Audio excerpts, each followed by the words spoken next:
Donc je vais lire un peu une intro pour voir un peu dans quel contexte on veut travailler là, et je vais laisser les intervenants et les intervenantes parler. Donc, depuis le début des sociétés, la question de la mort est fondamentale, et elle nous renvoie forcément à celle du sens de la vie.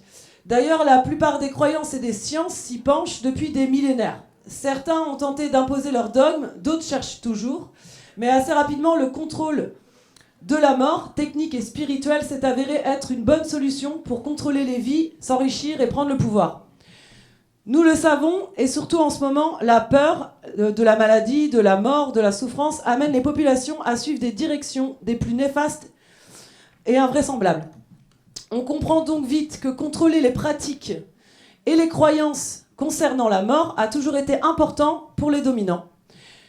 Du traitement de la mort de manière hétérogène, collective et publique, en France, on en est arrivé à une mort taboue, cachée, privée, aseptisée et individuelle. Par-dessus tout, le capitalisme se l'est approprié et l'a marchandisé. Nous sommes 1,5% d'agriculteurs et agricultrices en France et bien moins de paysans. Nous sommes les seuls à côtoyer, hors institutions professionnelles, hôpitaux, EHPAD, abattoirs, la mort au quotidien. À mi-chemin entre la science et la philosophie, nous n'imposons pas un dogme, mais nous pratiquons un savoir-vivre avec la mort. Nous sommes peu, mais garants de cette parole, de cette pratique subtile, fine et fragile. Dans un monde où les gens veulent l'immortalité par cryogénisation et l'arrêt pur et simple de la mort de tous les animaux sur toute la Terre, et sur laquelle nos vies, nos corps, nos morts ne sont que des matières à alimenter les PIB, la réappropriation de la mort est une stratégie de lutte pour l'autonomie paysanne et des peuples, et leurs pratiques et de leurs pensées. Les paysans et les paysannes de la Conf ont déjà travaillé sur cette question. C'est ce que je dis tout à l'heure. Donc toujours dans le même livre, on a des retours et une position sur l'abattage à la ferme et la réappropriation de la mort par les éleveurs. Là, on essaye d'aborder une manière moins aussi pratique, économique, qui sont des termes aussi capitalistes, quoi, de vouloir matérialiser et rendre froid quelque chose de beaucoup plus vivant et global. Et donc, on essaye de voir comment on peut emmener de la pratique, de la théorie, de l'économie aussi dans nos pratiques. Mais moi, je veux entendre, et on veut entendre aussi une manière d'en parler plus sensible et sensorielle, parce que ça nous bouleverse bien plus qu'on ne veut le croire ou le dire. Et donc c'est pour ça que ces intervenants et intervenantes-là ont eu un peu cet ordre non, mais d'aborder en même temps la pratique, l'économie sur leur ferme, alliée au sensible. Voilà. Donc c'est un sacré travail que je leur ai demandé, mais ils vont se présenter, elles vont se présenter. Et après, on va commencer par Charles, et puis après, on enchaîne. Voilà. Oui. Alors, Camille Leroux, donc j'interviendrai en seconde partie. Je suis éleveuse de porcs et de moutons. Et j'ai été animatrice dans le réseau de la Conf et des Aléares pendant plusieurs années, et notamment en 2018, quand on a commencé à travailler sur l'abattage à la ferme de manière plus concrète. Voilà, j'y reviendrai tout à l'heure.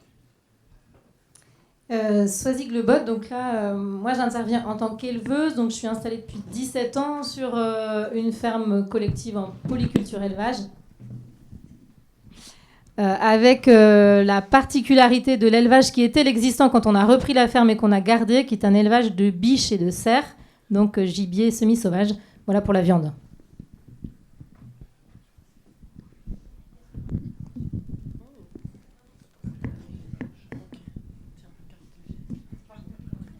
Moi, je suis Clémence et je suis en cours d'installation en vache maraîchine et en porc de Longuet.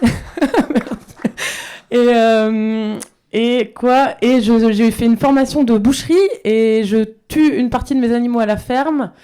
Et j'ai fait partie d'un petit groupe qui a organisé en 2021 et 2022 des rencontres avec une centaine d'éleveurs à vos bêtes qui notamment posaient la question de la mort animale, de quel élevage nous paraissait désirable et quel était notre rapport à la mort là-dedans. je vais laisser la parole à Charles pour commencer la présentation théorique. Vous voyez, c'est les femmes qui font le sensible et les hommes le théorique. Non, on va alterner. Alors,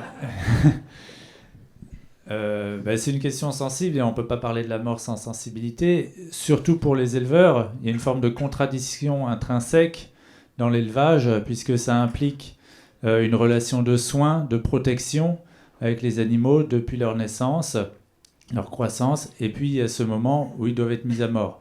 Et dans toutes les sociétés humaines, ça cause un problème. Ce n'est pas juste une question qui se pose à nos sociétés contemporaines, le fait de tuer nos propres animaux, c'est une question universelle chez les peuples éleveurs et qui va être abordée de tas de manières différentes. Parfois, ça peut être, par exemple, je pense à Papouasie-Nouvelle-Guinée, où il y a un lien extrêmement fort avec l'animal le plus intime qu'on peut imaginer. Les femmes peuvent allaiter les petits porcelets, donc ils sont adoptés comme un enfant. Ils grandissent, et là, on ne va pas tuer son propre animal, on le donne aux voisins, ils le tuent, et eux, ils nous donnent leur propre porc. Donc ce qu'on voit, c'est que la mort des animaux, leur élevage, ça crée du lien avec les animaux, mais ça crée aussi du lien avec les gens. Parce que ce moment où on échange le porc avec le voisin, c'est un moment où on fait un don, et on reçoit un contre-don. Ça crée de la socialité dans l'humanité même, à travers la relation à l'animal. Et en fait, on n'est pas tellement éloigné de ça dans les sociétés paysannes, et certains d'entre vous ont peut-être connu ça encore. Le porc qu'on avait à la maison, il pouvait être tué par le maître de famille, c'était une tâche masculine, ou souvent plutôt par un tueur professionnel, parce que c'est difficile de tuer son propre animal. Et il y a cet échange qu'on voit chez Jacques Ezélias, pour parler de la Bretagne par exemple.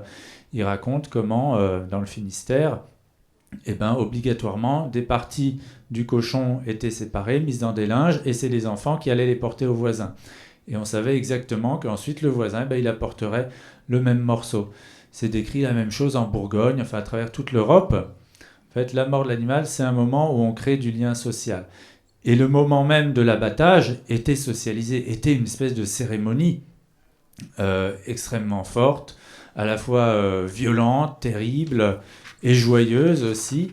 En tout cas, c'était pas caché. Les enfants y participaient, pouvaient regarder. On dit parfois ils se cachaient le visage. Il y a un grand-père qui pleurait, raconte Jacques Ezélias, parce qu'il aimait bien son cochon. Il y a de l'émotionnalité extrêmement diverse, pas juste une seule latitude. On ne cache pas la perte, la tristesse, la sensibilité. Toutes les émotions peuvent s'exprimer, mais c'est socialisé. Alors, ce qu'il y a comme grande différence, évidemment, chacun de nous le sait, c'est que c'est très difficile aujourd'hui de voir un porc abattu dans une ferme. C'est devenu extrêmement rare et c'est un processus extrêmement rapide, brutal, absolument extraordinaire d'un point de vue anthropologique. D'autant plus extraordinaire, on pourrait comprendre si on était tous devenus végétariens. On se dirait, c'est normal, les Occidentaux, tu ne vois plus d'animaux tués puisqu'ils ne mangent plus de viande. Et c'est l'inverse. Depuis 1800, la consommation de viande a été multipliée par 4 en France. Donc, à la fois on tue, on mange de plus en plus de chair des animaux et on les voit de moins en moins mourir. Là, il y a quelque chose un paradoxe très très profond, très étrange d'un point de vue anthropologique et qui est important de prendre en compte pour comprendre les chocs émotionnels, éthiques, politiques liés à la révélation des images de la mort des animaux qui se sont démultipliés dans les faits, mais qui ont disparu du visible. Et donc, quand quelquefois des images apparaissent, sous l'effet d'actions de L214, d'associations animalistes, qui vont pénétrer dans ces bunkers que sont devenus les lieux où on abat les animaux, alors la révélation de ces images, même s'il n'y a pas d'infraction, même si tout est dans les règles, ça crée un choc émotionnel pour n'importe qui. J'ai un collègue, il travaille sur la mort dans les images, dans les vidéos avec des étudiants et il possède des vidéos de décapitation d'humains par Al-Qaïda et puis des vidéos d'abattage d'animaux. Les gens, finalement, les étudiants étaient plus choqués par l'abattage des animaux que par la décapitation des humains. Parce que si on réfléchit, en fait, c'est normal, quand on regarde la télé ou des séries, on voit beaucoup plus d'animaux mourir, on voit beaucoup plus d'humains mourir que d'animaux. Dans des scènes de guerre ou n'importe quel film, on voit sans arrêt des humains mourir au cinéma. Alors que les animaux, non. Et je travaillais avec un scénariste sur un projet de film, et pour lui, c'était impensable de montrer un chien mourir. Par contre, il y avait à foison des humains qu'on tuait.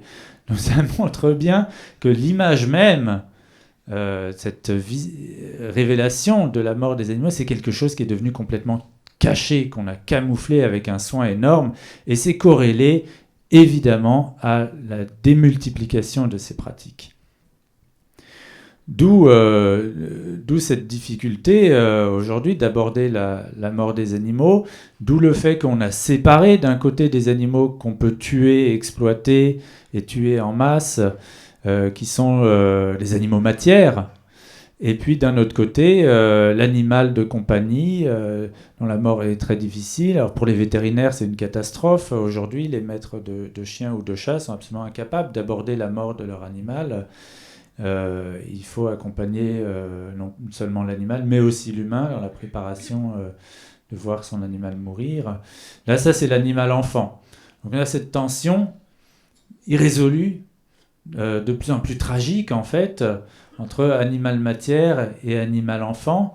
Et pour moi, la spécificité d'un rapport paysan, on y revient, c'est que c'est dans l'entre-deux. On voit dans les descriptions du 19e siècle, on avait en Bourgogne, le cochon, il pouvait dormir dans la chambre à coucher avec les gens, et ça n'empêchait pas de le tuer ensuite et de le manger, finalement.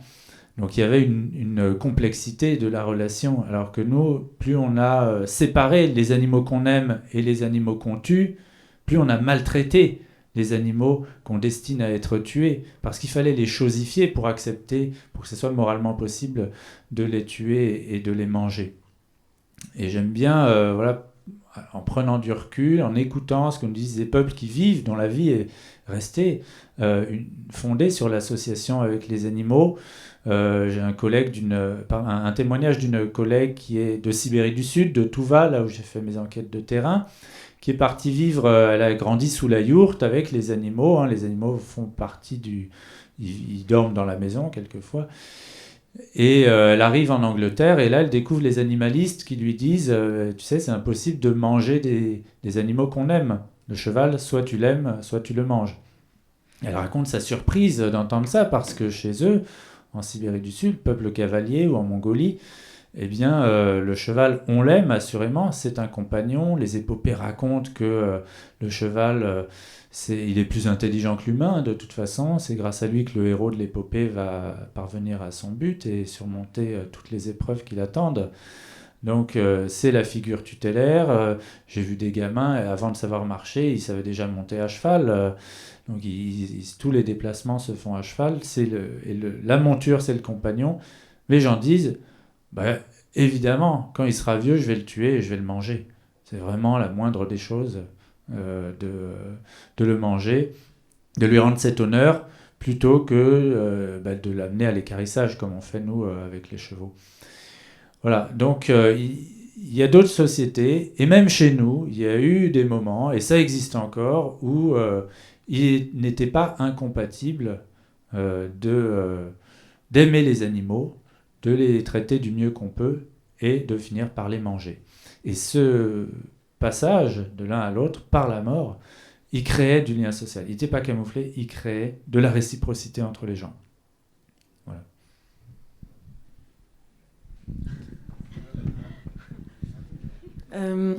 Moi, je vais essayer d'expliquer comment mon choix de me confronter physiquement, émotionnellement à la mort des animaux entre en résonance avec ce que Charles vient de développer et développe notamment dans son livre L'animal et la mort. Je te fais de la pub à ta place. Mais avant ça, je voulais juste dire que je pense ce qui est important, c'est donc là la question de notre débat, c'était comment on peut appréhender la mort des animaux domestiques. Je pense qu'il y a deux manières de l'appréhender et peut-être souvent on en oublie une. Il y a une manière réflexive et sensible qu'il ne faut pas mettre de côté.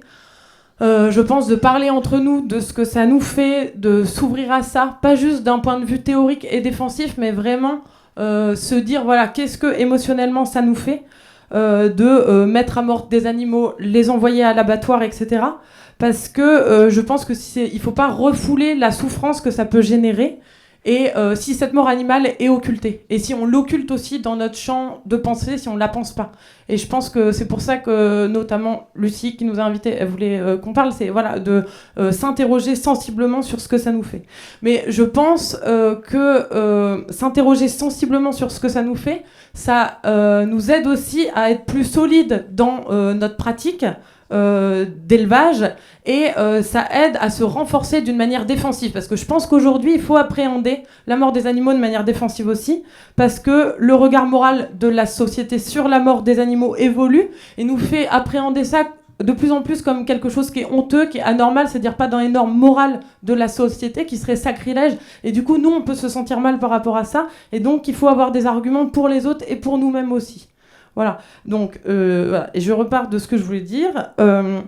Donc moi, pourquoi j'en suis venue à me confronter à la mort des animaux et à vouloir assumer ça, je pense que tout d'abord, du coup, c'était assumer que la relation à l'animal n'était pas seulement sensible et affective, refuser que cela soit uniquement ça, et du coup, exactement comme ce que dit Charles, assumer que la relation était complexe et ambiguë, et qu'il y avait à la fois un côté sensible et un côté violent dans la relation. Et que c'était, du coup, assumer notre relation de travail et notre relation complexe aux animaux domestiques. C'était refuser d'un côté de considérer l'animal juste comme de la matière, et refuser de l'autre que l'animal était juste un animal à câliner, un animal de compagnie. Et du coup, il fallait assumer, contrairement à ce qu'on peut entendre souvent, on dit ah oui, il faut se détacher des animaux, non, si tu l'aimes trop, tu peux pas le tuer. Moi, ce que j'essaye de mettre en pratique, et c'est une épreuve, hein, je le vis pas du tout comme un sacrifice, mais ça a des moments difficiles, c'est d'aimer des animaux, de leur apporter de l'affection et de l'amour, parce que je pense qu'on leur doit ce don-là, cette gratitude-là, ce don d'affection, on leur doit ça, parce qu'ils nous apportent de la nourriture, mais s'attacher à eux et être en capacité de les emmener à la mort aussi et de les accompagner jusqu'au bout là-dedans. C'est pour ça que je me suis formée en boucherie après. Et en fait, c'était, vous voyez, si vous voulez comprendre que la finalité de l'élevage n'était pas juste relationnelle, n'était pas juste nourricière, n'était pas juste écologique, c'est les trois. La finalité de l'élevage, elle est nourricière, elle est relationnelle, elle est écologique. Et donc le pari, c'est d'essayer, je pense que ce qui est extrêmement beau en élevage, c'est de tenir les trois ensemble. Et donc voilà, donc c'est à la fois, quand on va au champ, regarder ces animaux, les aimer aussi parce qu'on va les manger, les aimer juste parce qu'on les aime tout court aussi, les aimer parce qu'on va les manger, et se dire aussi qu'ils vont être bons parce qu'on les aime, et qu'ils sont apaisés aussi. Vous voyez, c'est une espèce de torsion de l'esprit à chaque fois qu'il faut avoir, mais je pense que voilà, c'est important de tenir les deux ensemble. Et la deuxième chose que Charles explique théoriquement dans son livre, c'est que paradoxalement, on invisibilise la mort des animaux, mais il n'y a jamais eu autant de bêtes abattues à la chaîne selon des procédés industriels.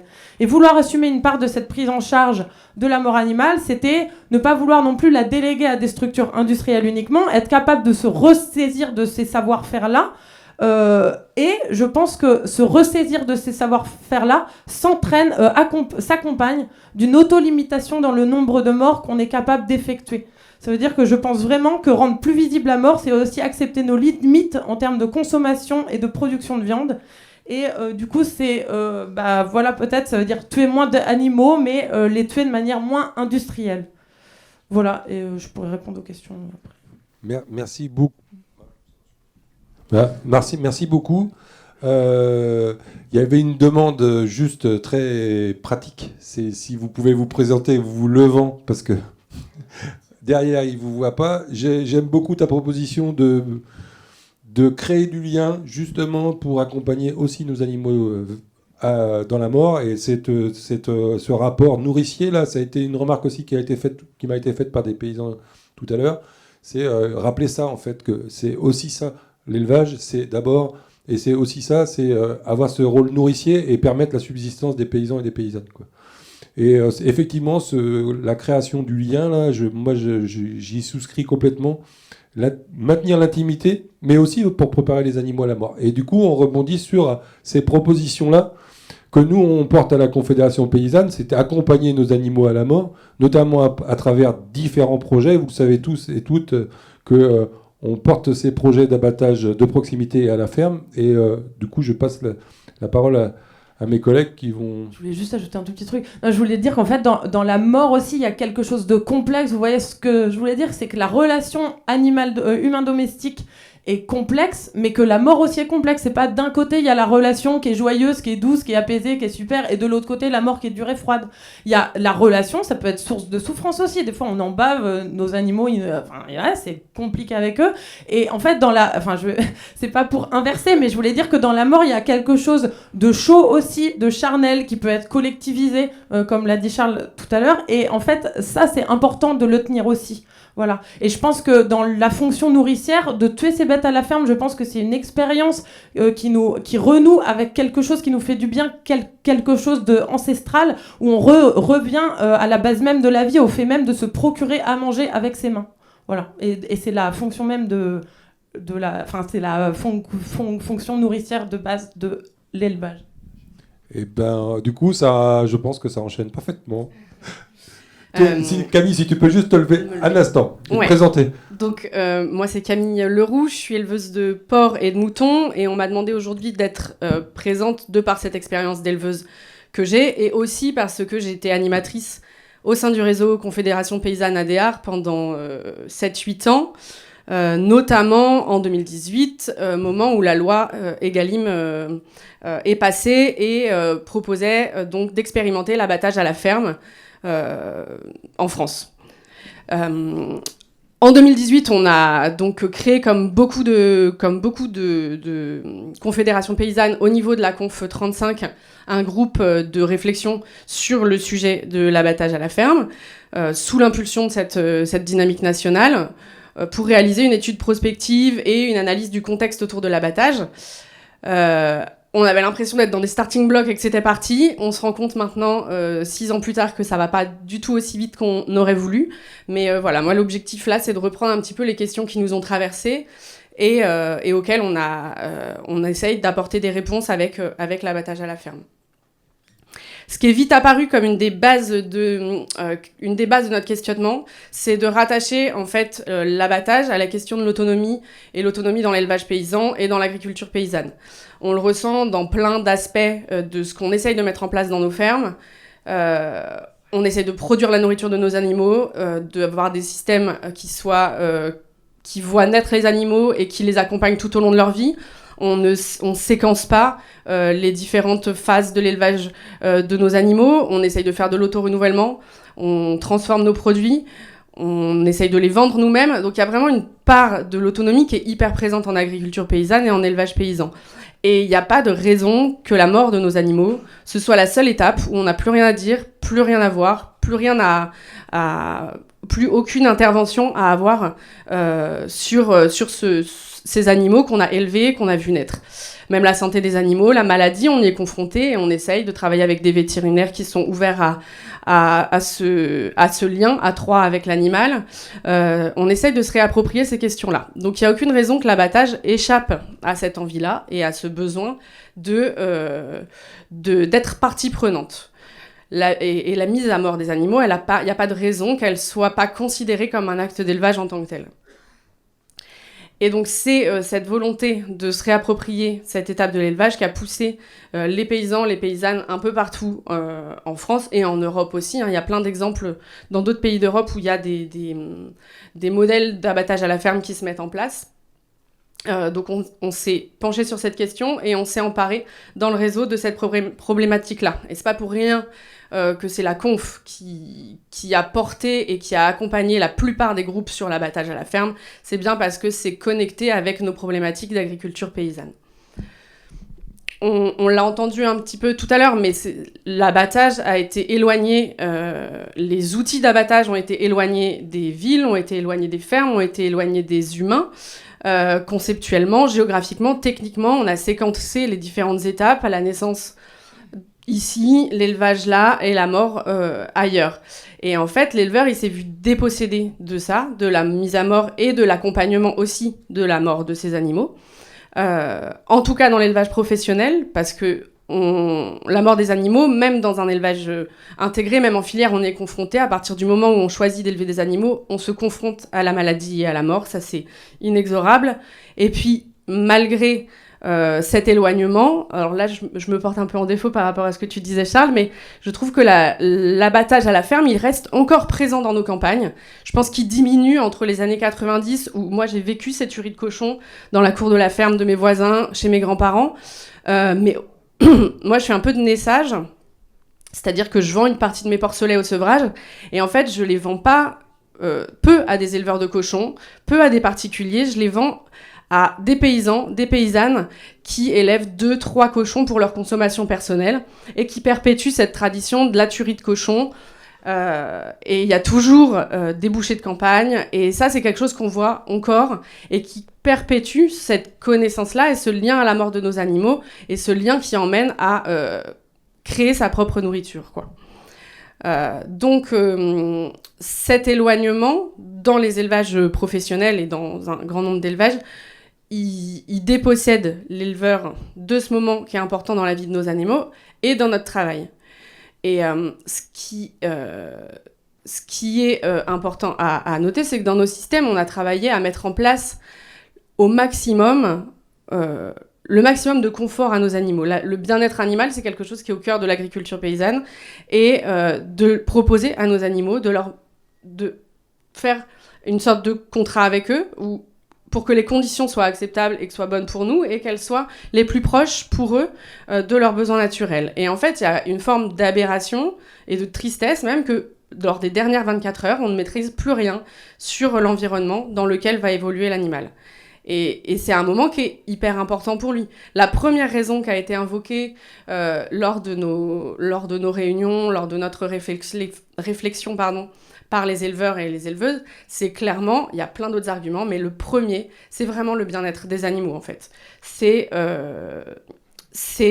de ne pas lui proposer, pendant les dernières 24 heures, ne pas lui imposer une situation qui est inconnue, des bruits inconnus, des odeurs inconnues, des relations avec des individus humains et animaux qui leur sont inconnus. Et ça, c'était vraiment le premier argument.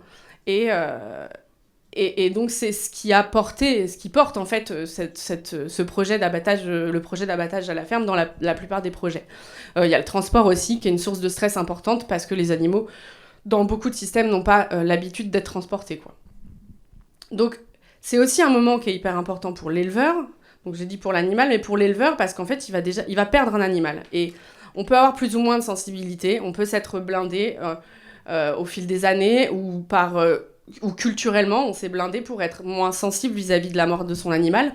Mais en fait, je pense que dans l'agriculture qu'on essaye de mettre en place, il y a une nécessité de retrouver le contact sensible aux choses, aux métiers, à la nature, aux animaux, et on ne veut pas réduire l'animal à une matière, à un produit, une ferme à une usine.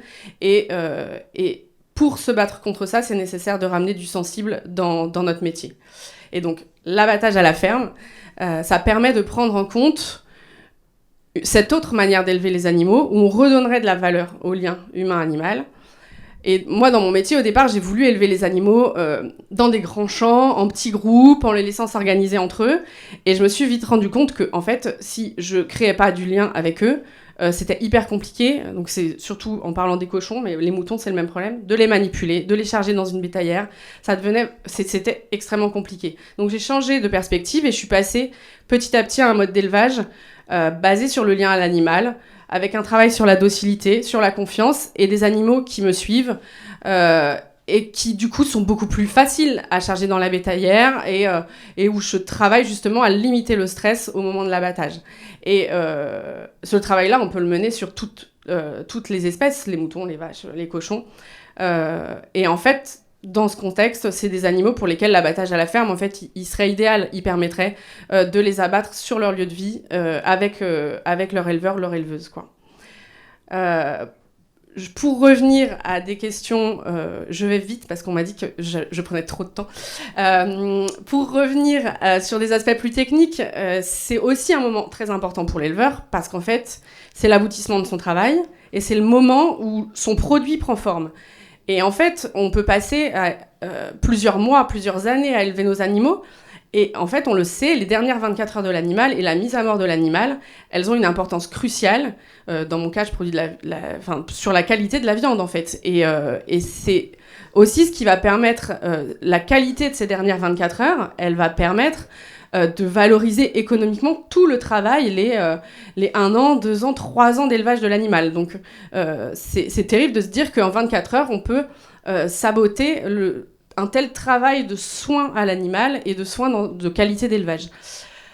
En lien avec le produit, on avait aussi ce qu'on a déjà évoqué, le consommateur qui recherche. Alors le consommateur, c'est pas un être uniforme, mais bon, il y a de plus en plus une demande quand même sociétale et des consommateurs d'avoir plus de transparence sur la manière dont sont élevés et abattus les animaux. Et l'abattage à la ferme, il permet de proposer une alternative et de répondre à ces questionnements. Et ces questionnements-là, ils existent indépendamment de la qualité du travail des abattoirs. Ça, je tiens à le dire parce que nous, au niveau local, par exemple, on est plutôt très satisfait du travail de notre abattoir. On est globalement satisfait des relations avec eux. Mais malgré ça, il y a un groupe d'éleveurs viscéralement attachés à l'idée d'abattre leurs animaux à la ferme et qui ont la volonté de se réapproprier ce moment crucial de la vie de leur ferme. Et donc la proposition que nous on a fait sur le 35, c'est un caisson d'abattage et ça prend en compte le fait qu'on a des bonnes relations avec notre abattoir et qu'on a la chance d'avoir un abattoir. Donc en fait, l'abattage à la ferme, il peut prendre plusieurs facettes en fonction du contexte territorial, quoi. Ça peut être un caisson, un outil autonome, voilà. Et sur certains territoires, ce ne sera pas forcément l'abattage à la ferme, mais ça pourra être la relance d'un outil géré par des paysans. Et ça pourrait aussi permettre de répondre aux différents besoins que j'ai évoqués. Merci Camille, parfait. Ouais, c'est pas qu'on veut vous presser, mais c'est juste que le temps il file à toute vitesse. Du coup, sans transition, je donne la parole à Swazik. Donc moi, la consigne qui m'a été donnée, c'était d'être sur du très concret, parce qu'en fait, avec l'élevage que l'on a donc de biches et de cerfs, on a la chance, parce que c'est du gibier, de pouvoir abattre à la ferme avec ce qu'on appelle le tir au champ. Voilà. Et puis ensuite, on a aussi l'atelier de découpe pour après vendre nos produits en direct.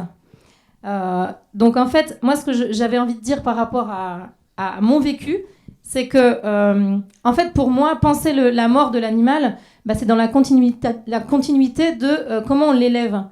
Et c'est vrai qu'on a fait le choix, nous, pour ces animaux semi-sauvages, d'être sur un système extensif où on ne trie pas les animaux, il n'y a pas de sevrage des fans, on ne coupe pas les bois, il n'y a pas d'engraissement, en tout cas pas au maïs comme ça peut se faire ailleurs, on ne rentre pas les animaux en bâtiment l'hiver, il y a une saillie naturelle avec le brame que l'on vit pendant 2 mois à l'automne, voilà. Et les animaux sont toute l'année dans des grands parcs, voilà, nourris à l'herbe au foin l'hiver avec un peu de compléments en céréales.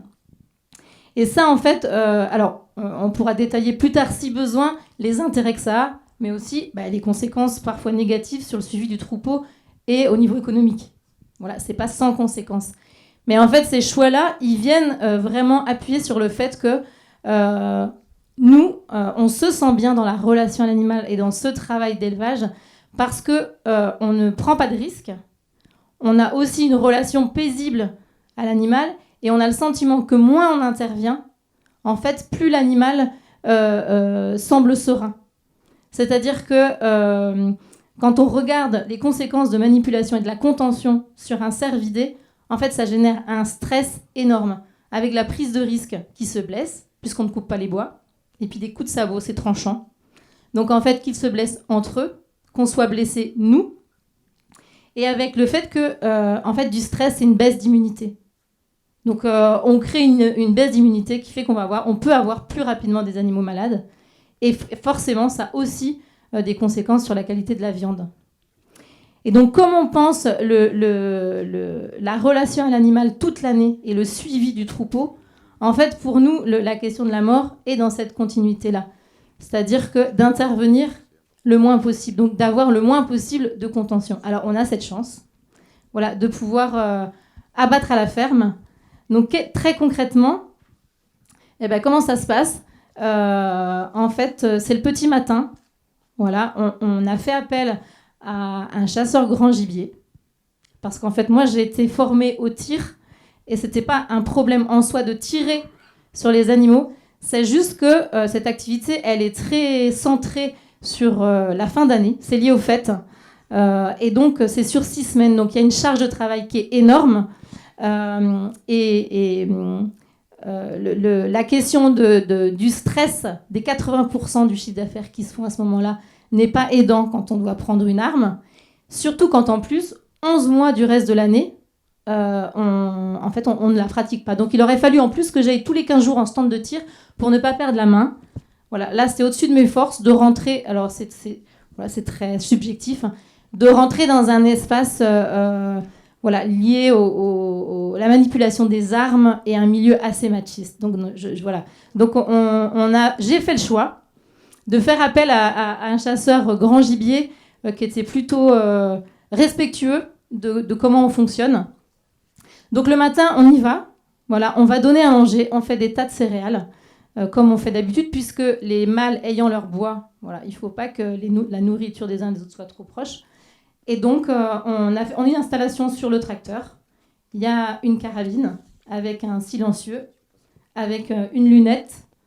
Voilà. Et quand tout le monde est posé, nous, comme les animaux, voilà, on désigne la bête et le chasseur tire une balle dans la tête. Et l'animal tombe.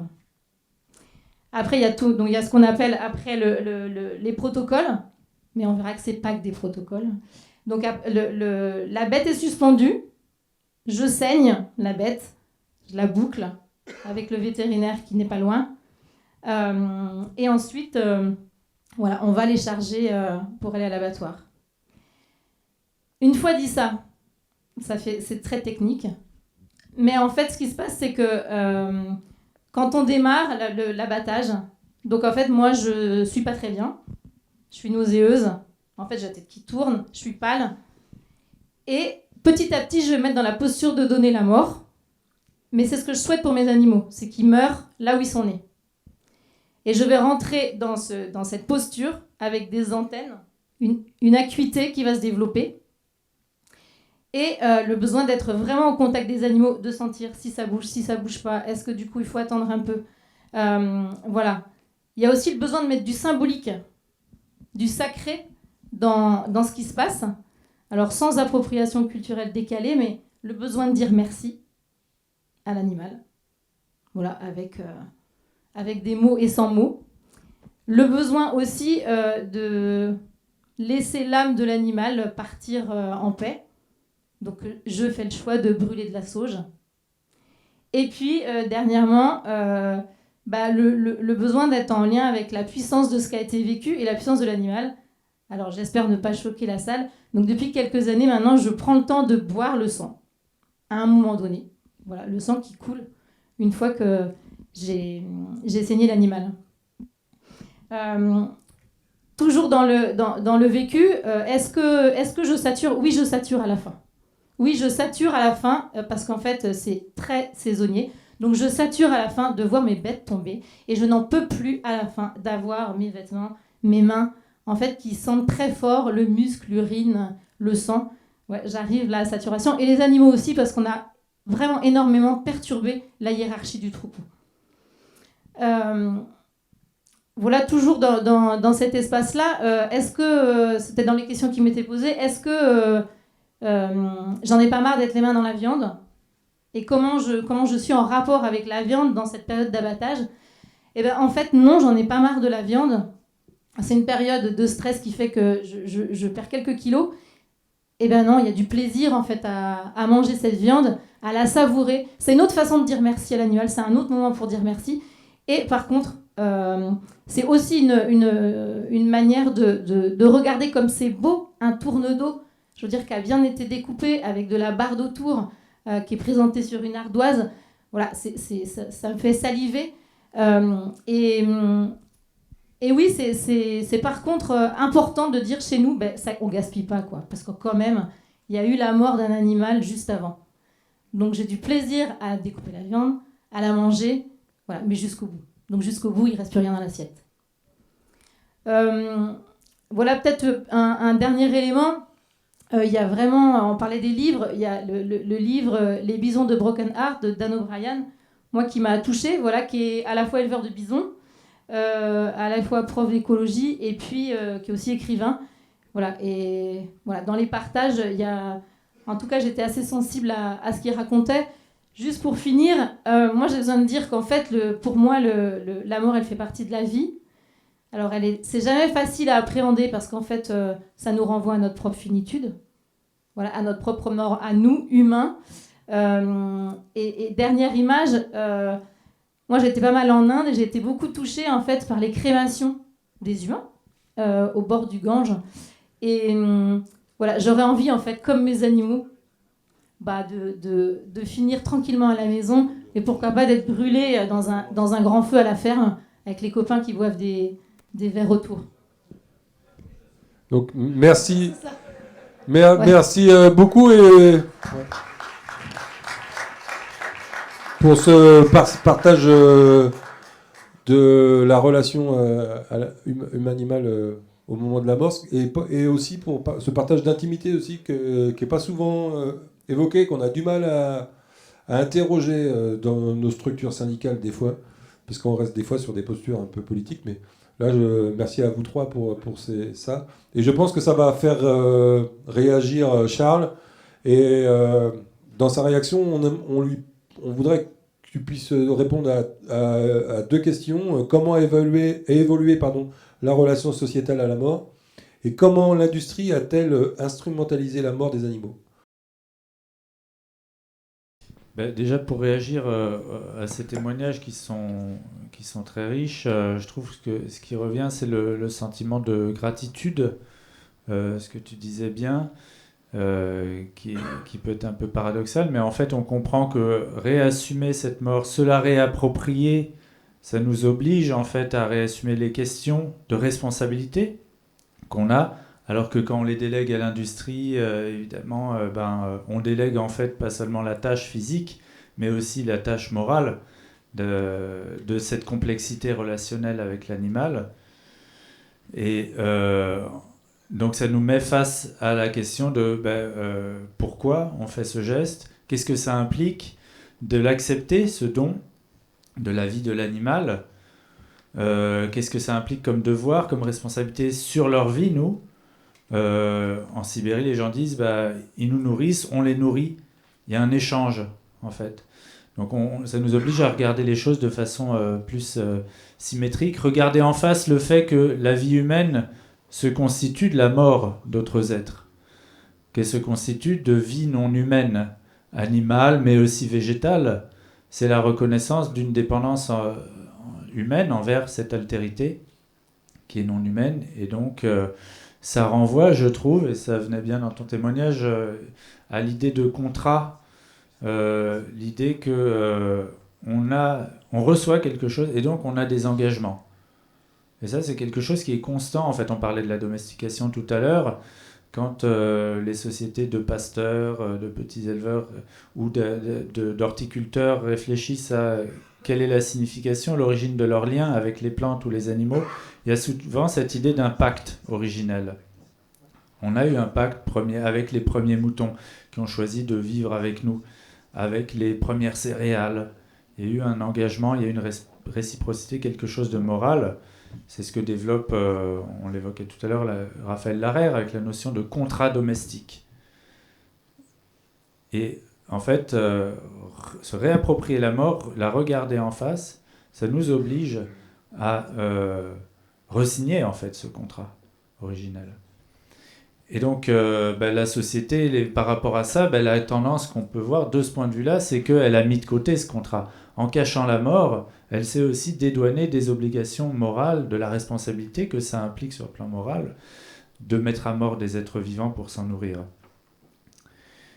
Et c'est un processus de longue durée qui commence à la Renaissance. Il y a l'ouvrage L'Utopie qui développe une ville idéale sur une île idéale. Et bien ce que décrit cet ouvrage, dans cet ouvrage, la mise à mort des animaux est déjà industrielle. C'est publié en 1516. Et il imagine une société dans laquelle on n'a plus à voir les animaux. C'est accompli par des esclaves dans des abattoirs à l'extérieur des villes. Ça, c'est un rêve, une utopie qui s'est réalisée à la suite de nombreux siècles de législation. L'interdiction des tueries de rue sous Napoléon dans les villes, le fait de cacher les abattoirs, les éloigner de plus en plus des centres-villes, tout ça dans une volonté de pacification. C'est l'idée que les bouchers, les charcutiers sont des gens dangereux. Ils ont une tendance à la criminalité. Il ne faut surtout pas que les enfants voient les animaux mourir, parce que sinon ils vont se révolter. Tu vois, ça se met en place, cette législation, au XIXe siècle, après la Révolution française. On ne veut plus de révolution, on ne veut plus de soulèvement populaire, on veut pacifier le peuple, et pour ça, il faut qu'il ne voit plus le sang. Cet amalgame, vous voyez, et derrière ça, il y a un projet politique de pacification, mais dans les faits, de perte d'autonomie, parce que ça veut dire que l'autonomie alimentaire, matérielle et politique qui est induite dans le fait de pouvoir se nourrir en mettant à mort soi-même les animaux, en produisant sa viande collectivement, eh bien, ça n'est plus accessible. C'est accaparé, il y a une monopolisation de ce moment-là, de la mise à mort, par l'industrie. Voilà. Donc c'est important de voir le projet politique et philosophique derrière tout ça, et vous le dites très bien, tous les éleveurs, il y a une réappropriation de quelque chose dont on a été dépossédé.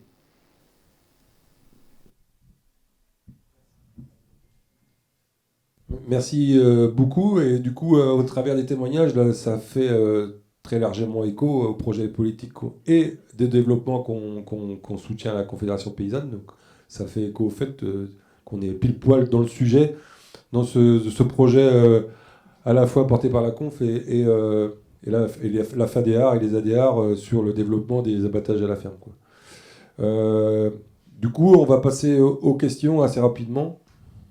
Ouais.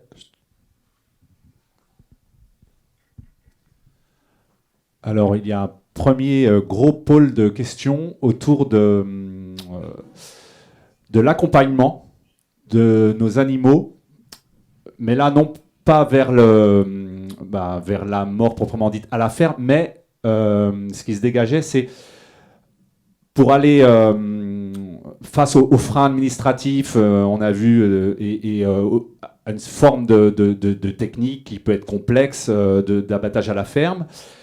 Pas mal de questions revenaient sur peut-on accompagner nos animaux au mieux dans des abattoirs de proximité pour voire même les tuer nous-mêmes dans ces abattoirs-là pour essayer, nous, au moins en tant qu'éleveuses, éleveurs, de rentrer dans ces bunkers. Est-ce que déjà aussi réglementairement, il y a une possibilité, une ouverture? Voilà le premier pôle de questions. Juste avant que vous répondiez, il va y avoir plein de questions, je pense, sur l'abattage, etc. Et il y a des représentants ici dans la salle du groupe Abattoir qui pourront aussi vous répondre à vos questions plus précises, techniques ou administratives, etc. Je pense, dans les temps morts, ils sont aussi... Enfin, les temps morts, les temps de pause, ils sont aussi... C'est pas les temps morts, hein. Les temps de pause qui sont aussi faits pour faire de l'interaction entre vous. Ouais, vous pouvez vous lever, Pierre-Yves, voilà, des gens qui sont, dynamiques et représentants du groupe Abattoir. Donc, n'hésitez pas à les rencontrer tout à l'heure. On est obligé de faire, hyper court, mais voilà, je signale que tu es présent et que tu pourras répondre à ces questions. Je laisse la réponse.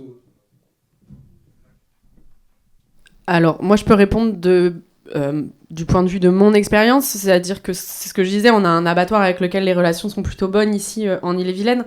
Et donc au niveau de l'accompagnement, moi la démarche que j'ai choisie, en tout cas j'ai essayé plein de modalités. Je vais vous présenter celle que je trouve la plus aboutie en termes d'accompagnement. Et c'est déjà ce que je disais de travailler en élevage, travailler à ce qu'ils connaissent la bétaillère dans laquelle je vais les emmener. Donc en fait s'ils connaissent ce lieu-là, ces odeurs-là, ça va largement faciliter leur embarquement, puis leur transport.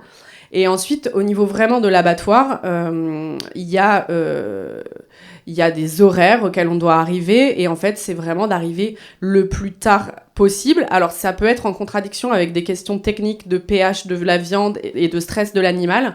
Mais moi, j'ai l'impression que l'équilibre que j'ai trouvé et la réponse qui me permettait d'être le plus en accord, c'est d'arriver au dernier moment. Alors, c'est pas toujours possible pour moi, parce que la vie faisant, je peux pas toujours arriver au dernier moment, mais c'est d'arriver vraiment le matin de l'abattage, où je sais qu'il y aura pas plus de 2 heures d'attente en bouverie, et que les animaux pourront être abattus très rapidement, sans avoir à être dans des cases pendant une nuit entière avec d'autres animaux. Et ça, on sait forcément que ça va les stresser, quoi. Donc il y a ça, et ensuite il y a la relation humaine avec les personnels de l'abattoir, et essayer de maintenir un lien avec ces personnes-là, avoir de la communication avec les bouviers qui accueillent nos animaux, et de leur présenter, en fait, leur expliquer comment nous, on vit le travail avec nos animaux. C'est sûr que c'est pas, je pense, pour eux, forcément commun d'avoir des gens qui arrivent. Moi, j'emmène 2 animaux toutes les 3 semaines, donc au final, ça fait peu d'animaux dans l'année, mais c'est des animaux avec lesquels j'ai toujours une relation bonne ou moins bonne, et en fait, aborder ces questions-là avec les bouviers, c'est aussi leur permettre d'appréhender ces questions-là, et peut-être de s'ouvrir à cette sensibilité qu'on peut avoir en élevage paysan. Voilà, ce que moi j'ai trouvé comme solution.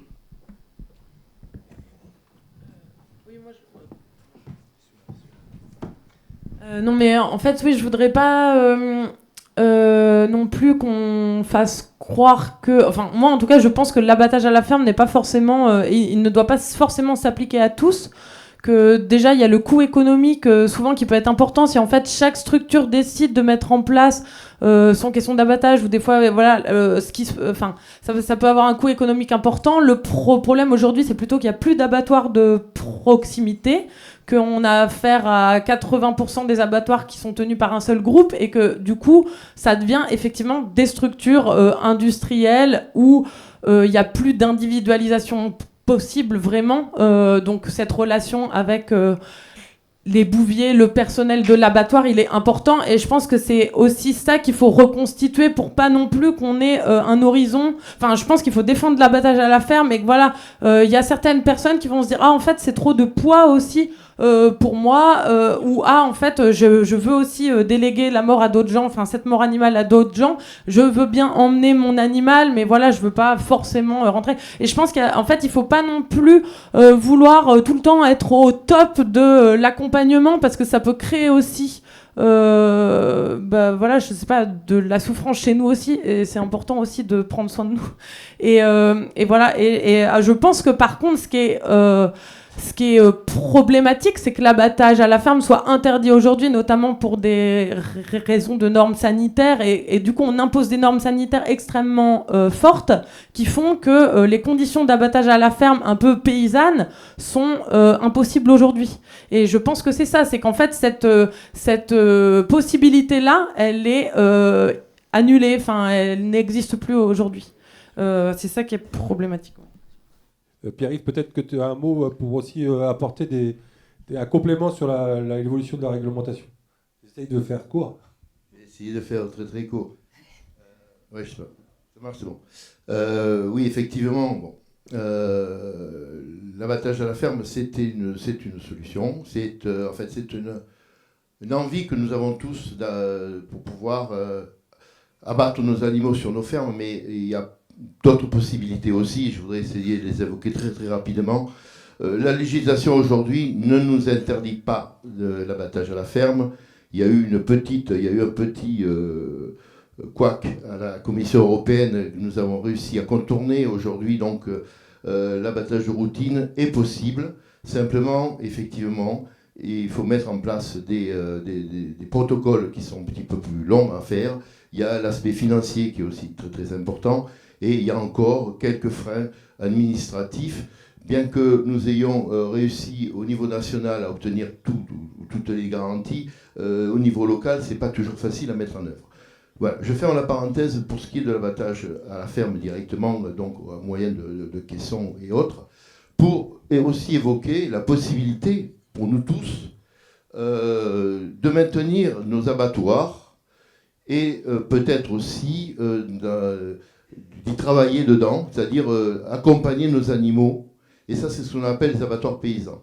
Donc actuellement, il y a 4 ou 5 abattoirs, principalement dans le sud-est, qui pratiquent cette activité d'abattage paysan. Qu'est-ce que l'abattage paysan? En fait, c'est un abattoir dont la gouvernance est très souvent assurée par les paysans eux-mêmes et dont le travail est assuré par des éleveurs sous forme de tâcheronnage. L'avantage de l'abattoir paysan, c'est qu'en fait, il n'y a pas de charge de fonctionnement comme il y en a à travers du salariat, puisqu'en fait, les paysans sont payés à la tâche. Donc, si vous amenez 10 animaux dans une semaine, ça ne coûtera que le prix des 10 animaux et pas comme pour un abattoir conventionnel qui va devoir quand même assurer le salaire de ses ouvriers, de ses employés. D'autre part, le rapport avec l'animal va être différent parce que l'abattage va se faire par des éleveurs eux-mêmes.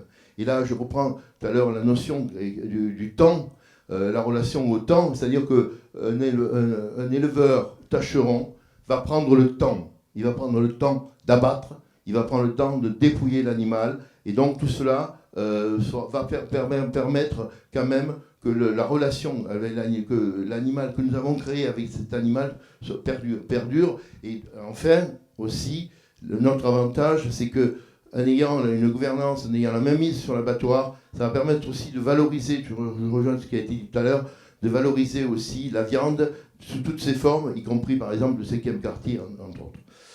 Voilà, merci. Merci à toi. Merci d'avoir fait. Je réponds pas. Ouais. Une autre modalité. Donc, même si chez nous les animaux sont abattus à la ferme, on passe forcément par l'abattoir pour le tampon de l'inspecteur vétérinaire et la préparation en carcasse. Et donc, on est là. Moi, je fais partie d'un groupe pour la reprise d'un abattoir privé. On espère un jour que ça va se faire et que ça devienne, si possible, un abattoir paysan. Alors, avec là, pourquoi pas des salariés et où là, il y aurait l'idée d'imaginer un chemin, donc de la bouverie jusqu'au frigo, si possible, un chemin que pourrait suivre l'éleveur, mais pourquoi pas un stagiaire, pourquoi pas un consommateur. Voilà, c'est des choses qui sont en réflexion. Donc, dans les questions, il y a une question technique. Il y a des questions techniques purement sur l'état de conscience de l'animal au moment de la mort. Je propose l'appareil. Il y a des réponses possibles auprès des intervenants tout à l'heure. Je pense à Xavier qui peut aussi. On en a parlé déjà sur le réflexe rétinien et tout ça. On a des réponses quand c'est hyper précis là qui peuvent être échangées entre nous.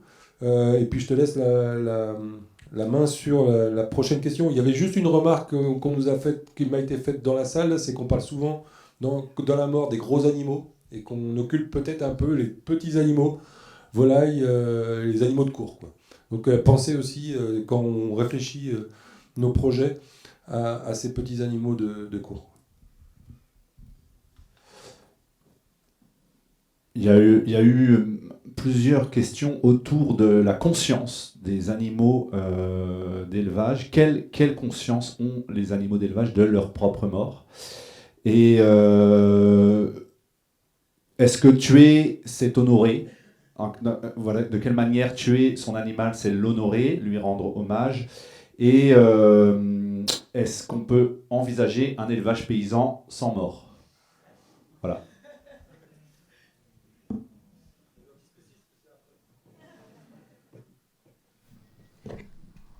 En fait, moi, je vais juste partager du vécu. Je crois que je ne vais pas vraiment répondre à la question parce qu'en fait, je laisse le point d'interrogation. Je n'ai pas une réponse assurée par rapport à ça. Sur la question de la conscience de l'animal, je ne suis pas à sa place.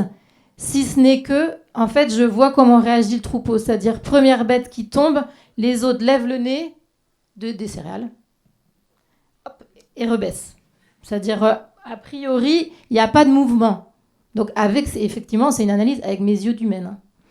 Et nous, on ne fait que 5 bêtes par abattage, parce qu'effectivement, on a remarqué au bout de 17 ans qu'à la 3e, ça y est, les animaux commencent à être beaucoup plus craintifs, ils se reculent et reviennent moins facilement vers la nourriture qui reste pourtant à la disposition.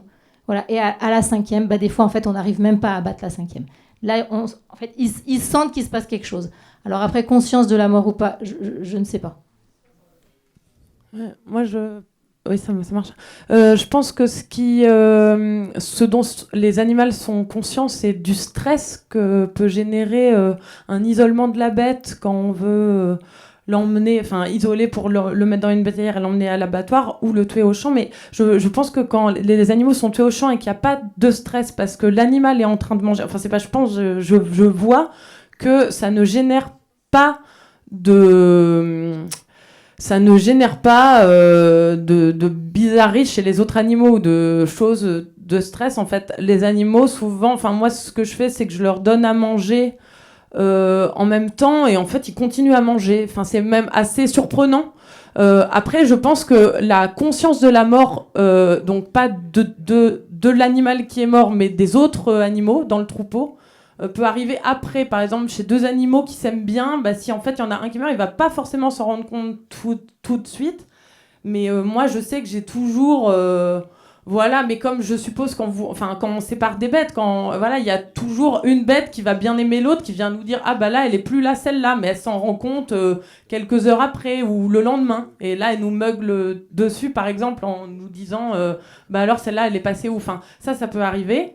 Quand on emmène une bête à l'abattoir, la bête n'est plus là, donc ça peut arriver. Et je pense que sinon, ça ne génère pas, en tout cas chez les cochons, c'est encore autorisé un peu, c'est toléré l'abattage à la ferme. Je pense que ils sont en train de manger, il y a un cochon qui est abattu, ils continuent leur vie, quoi.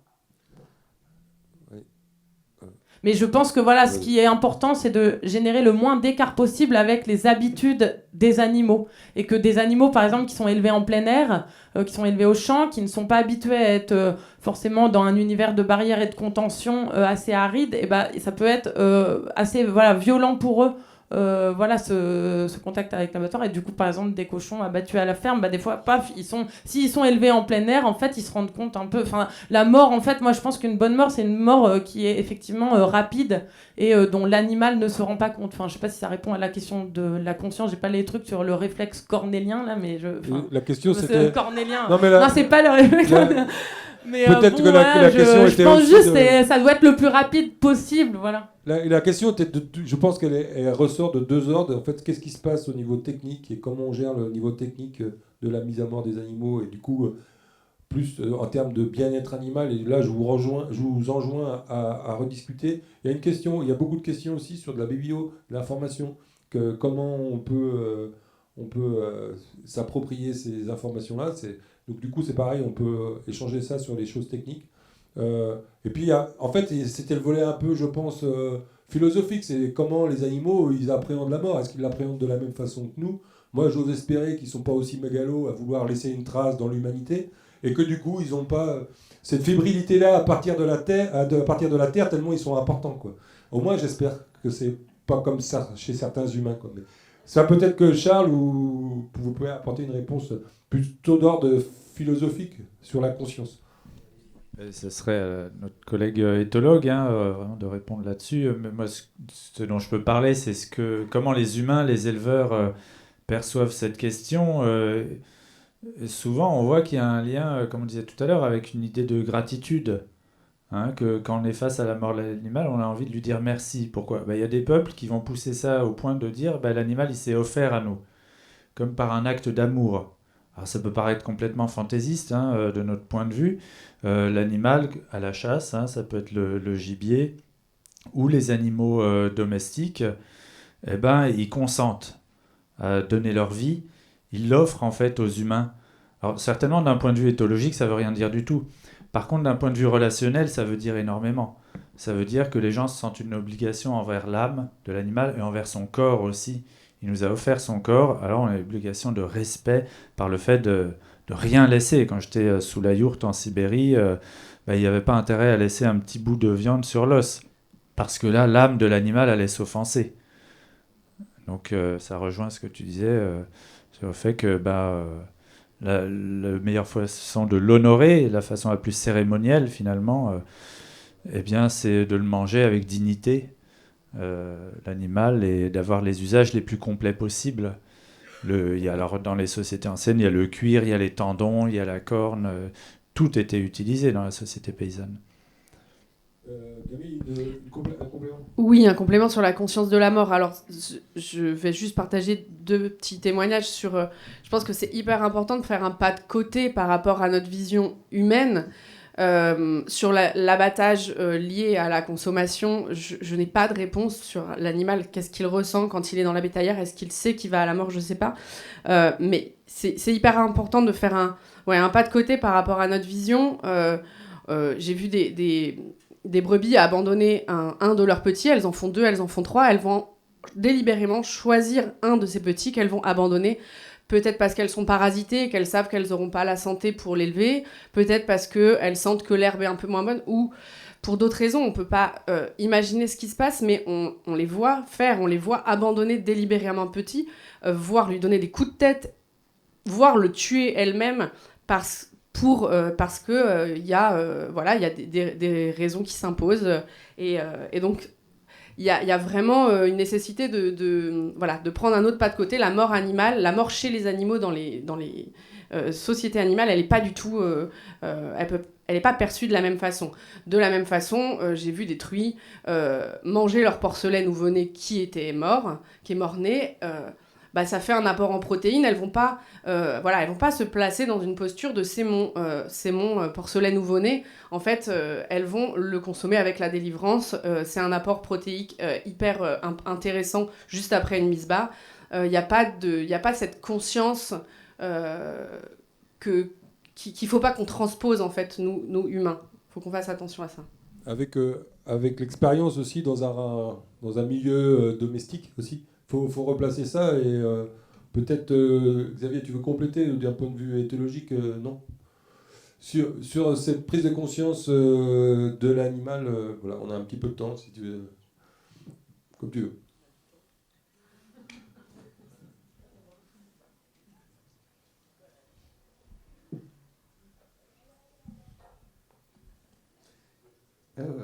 C'est un vrai piège. Alors dans tout ce que j'ai entendu, sur les animaux qui partent à l'abattoir, qui sont dans la bétaillère, mon avis, cette conscience de ce qui va se passer, je ne suis pas bien sûr. Le stress, j'y souscris totalement. L'élément stressant de la nouvelle situation, ok. La perte de l'attachement, ça j'y suis très sensible parce que ça se voit énormément. Des animaux qui perdent en fait un petit, qui ont la disparition elle-même, ça c'est clair. Après, si on va dans le règne animal de façon générale, c'est la distinction. On voit des comportements bizarres quand un animal est mort dans le troupeau, mais est-ce que c'est la bizarrerie du comportement ou la perception de la mort en elle-même? J'aurais plutôt tendance à dire que c'est la bizarrerie de l'animal qui bouge plus, qui traduit derrière des comportements bizarres. Mais parler de dire que la mort représente quelque chose pour eux, ils n'ont pas du tout la même perception en fait des choses, donc ça m'embête. Après, il y a des choses associées à la mort qui font réagir, l'odeur du sang par exemple. C'est un élément important de la... parce qu'au moment où on meurt, où l'animal meurt, il y a l'urine d'animaux stressés par exemple va faire réagir les animaux. Le sang va faire réagir les animaux. On sait qu'ils vont s'approcher beaucoup plus lentement en fait, même si on a de la nourriture, c'est des expériences qu'on a faites il y a longtemps. Si on a de la nourriture et que dessous on met de l'odeur de sang ou qu'on met de l'odeur d'urine d'animaux stressés, en fait ils vont pas s'approcher. Donc il y a quand même des mécanismes biologiques qui sont liés à des phénomènes d'alerte. Nous on va les traduire comme étant en relation avec la mort, mais ça peut être en relation avec une programmation de la façon dont ils ressentent les choses. Voilà, c'est ce que je peux dire dans l'histoire, le reste ne m'appartient pas. Et puis juste sur le mot conscience, chez nous les humains, on utilise le mot conscience de façon très très différente.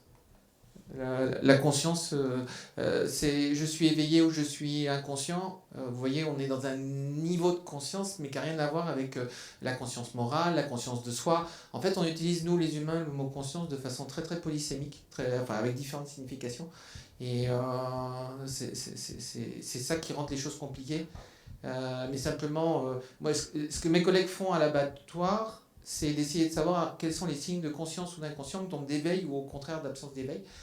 Et on se trompe parce qu'ils peuvent avoir des mouvements alors que très clairement l'activité cérébrale, elle n'existe plus. J'ai des collègues qui ouvrent en fait le crâne des animaux pour voir si la tige perforante chez les bovins, elle a été au bon endroit. Et ils ont reconstitué complètement, compte tenu de l'anatomie du cerveau, si en fait l'animal il a encore une activité cérébrale ou si au contraire il n'y en a plus dans cette histoire. Et les signes extérieurs sont associés à ça. Donc on peut savoir, là il y a un énorme enjeu dans l'abattage en général, à abattre les animaux.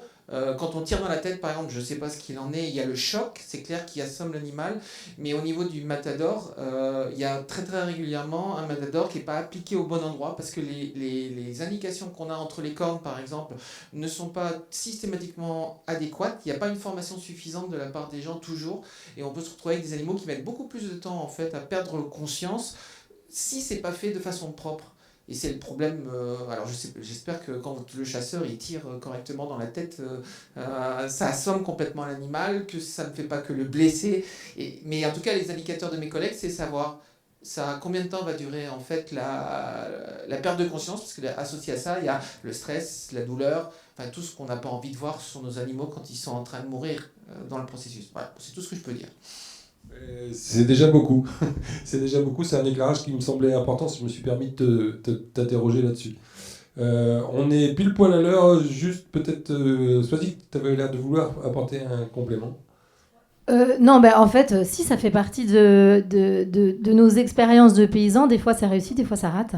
Donc j'ai envie de dire, allez, 95% des fois où la balle part, elle arrive pile dans la cervelle et l'animal tombe sur le coup. Voilà. Et donc c'est propre, net, respectueux. Voilà. Et puis non, il y a des fois, avec le stress humain, en fait, effectivement, à quelques millimètres près, la balle n'arrive pas au bon endroit. Et donc, faut réagir, hein. Donc ça veut dire, on réarme et on retire. Voilà. Avec ce que ça a de douloureux et pour l'animal et pour nous. Mais je ne vais pas vous dire que ça n'arrive jamais. Et juste peut-être est-ce qu'il y a des élevages paysans possibles sans mort ? En fait, juste non. Parce que, et même quand bien même on n'aurait pas on n'aurait pas d'animaux à tuer pour la viande, de toute façon, ils mourraient de leur belle mort, de leur vieillesse. C'est pas une question anodine, parce que ça existe pour les chevaux, par exemple. C'est de l'élevage. Les chevaux, beaucoup de chevaux vont jusqu'à la mort, et après, on gère la mort comme on peut. Oui, mais la mort est là. Oui, dans tous les cas. Je me fais l'avocat du diable. C'est juste que c'est une question qui interroge le milieu paysan. Il y a des gens aussi qui travaillent sur la lactation. La question, elle vient, l'émergence de ces questions, elle n'est pas inappropriée dans notre mouvement paysan, en tout cas. C'est pour ça que je me fais un peu l'avocat du diable. En tout cas, juste pour partager, moi, ma perception, c'est que le jour où je ne serai plus capable d'assumer l'abattage de mes animaux, en fait, je ferai le choix d'arrêter de manger de la viande. C'est-à-dire qu'à un moment donné, si je ne suis pas capable d'assumer, mais c'est vraiment un vécu très personnel, je refuserais de manger de la viande d'un animal qui sera tué par quelqu'un d'autre parce que j'aurais accepté la procuration. Il y a un complément juste avant de finir, de conclure, et un complément sur la ritualisation, c'est ça ? Moi, je voulais répondre sur l'élevage paysan sans la mort. C'est juste, je pense que il faut accepter de se dire que si on passe autant de temps avec nos animaux, si on les élève, si on prend soin d'eux, c'est aussi parce qu'ils nous apportent à manger un revenu, c'est aussi parce que ça nous donne une autonomie alimentaire, ça nous donne une autonomie sur le territoire, et c'est pas juste pour les élever comme ça. Enfin, ça, voilà. Et je pense que, on va peut-être en parler plus cet après-midi, mais parce qu'effectivement, je pense qu'il y a un pan du véganisme qui dit que oui, voilà, il pourrait y avoir des élevages juste d'animaux sans mort. Voilà. Moi, je pense qu'une belle mort, c'est pas forcément pour un animal mourir de maladie, âgé, en ayant du mal à manger, à marcher, etc. Je pense que voilà, c'est honorer un animal, aller lui faire honneur jusqu'au bout, c'est le manger, manger de sa viande en fait, lui rendre hommage. Et ce qui est important dans le processus de mise à mort, je pense que l'animal, il sent qu'on a une intention envers lui au départ. Je pense que quand j'ai dit tout à l'heure qu'il fallait aimer et être capable de mettre à mort ces animaux, de les envoyer à l'abattoir, je pense qu'en tout cas, dans l'affection, il y a une distance qui s'opère en nous. Petit à petit, quand on se dit tiens, cet animal-là, je vais l'envoyer à l'abattoir, en fait on doit opérer petit à petit dans notre tête une mise à distance de l'affection qu'on lui a portée tout au long de sa vie. On dit ok, je l'aime jusqu'au bout, mais voilà, il va plus être là. Et du coup il faut accepter, je pense qu'en fait il y a un travail de deuil qui commence avant la mort de l'animal. On l'aime encore, mais on se dit il va plus être là. Et ce travail de deuil, il est important en nous, et il s'accompagne de gestes, de rires. Donc moi je parle aux animaux, je vais leur dire voilà comment ça va. Je vais lui expliquer que bientôt lui il va être mangé, il va plus être là, etc. Et je les emmène, et je pense qu'ils sentent, ils sont pas conscients au moment où ils sentent une intention particulière qu'on a envers eux. Et ça peut amener effectivement dans les sociétés, avoir l'impression que l'animal se donne à la mort, parce qu'il a compris cette intention particulière, sans la comprendre exactement, il a compris qu'on avait une intention particulière envers lui. Et je pense, après, dans la mise à mort à la ferme, etc., comme ça se fait encore un petit peu, c'est très ritualisé. Ça veut dire qu'il y a tout un protocole. On ne fait pas les choses n'importe comment.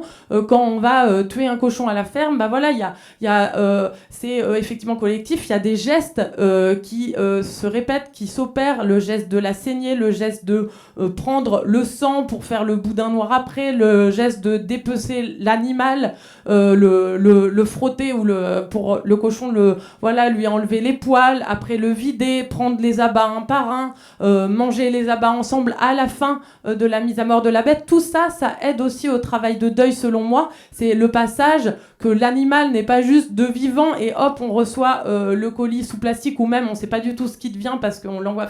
C'est pas grave, mais ça, c'est le plus souvent c'est ça. Là, je pense que ça aide au travail de deuil aussi. Se préparer en amont, et après être dans les gestes, être dans le faire. Être dans la carcasse de l'animal qui est chaude, et ça aide à faire le deuil et à se dire ok, l'animal il était vivant, il s'est transformé en viande, et maintenant on va le manger, on va lui rendre hommage. Merci, on clôt les débats. Merci à vous.